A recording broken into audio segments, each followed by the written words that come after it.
যুক্তরাষ্ট্রের আসন্ন প্রেসিডেন্ট নির্বাচনে ডেমোক্রেটিক প্রার্থী কমলা হ্যারিস এবং রিপাবলিকান প্রার্থী ডোনাল্ড ট্রাম্প প্রথমবারের মতো মুখোমুখি হতে যাচ্ছেন। 10 সেপ্টেম্বর গুরুত্বপূর্ণ টেলিভিশন বিতর্কে দুজন মুখোমুখি হবেন।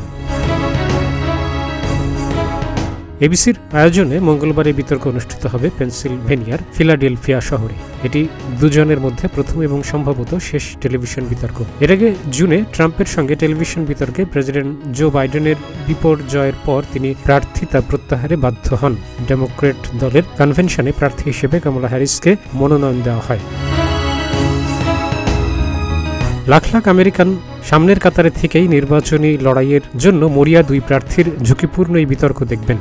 এই বিতর্ককে দুই প্রার্থীর জন্যই গুরুত্বপূর্ণ এবং জটিল পরীক্ষা হিসেবে বিবেচনা করা হচ্ছে। আমেরিকার নারী, কৃষ্ণাঙ্গ এবং দক্ষিণ এশীয় বংশোদ্ভূত প্রথম ভাইস প্রেসিডেন্ট কমলা হ্যারিসকে নিয়ে বিরোধী প্রার্থী ট্রাম্পের আক্রমণাত্মক বক্তব্য থেমেনি। বিতর্কের আগে জাতীয় জরিপে জনসমর্থনে ট্রাম্পের চেয়ে কমলা এগিয়ে থাকলেও ট্রাম্প তাকে ছোট করে দেখানোর চেষ্টা অব্যাহত রেখেছেন। বিতর্কেও ট্রাম্প তার আক্রমণাত্মক ভঙ্গি তুলে ধরবেন বলে বিশ্লেষকরা মনে করছেন, কারণ কমলা হ্যারিস নির্বাচনী লড়াইয়ের মাঠে প্রবেশের কারণে ট্রাম্প হয়ে পড়েছেন মার্কিন নির্বাচনী ইতিহাসের সবচেয়ে প্রবীণ প্রার্থী।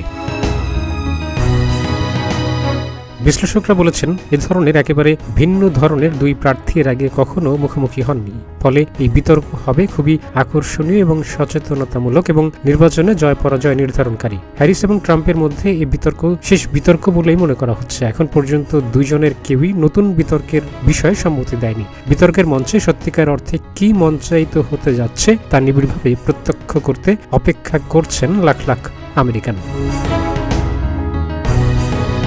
ডেস্ক রিপোর্ট, প্রতিদিনের বাংলাদেশ।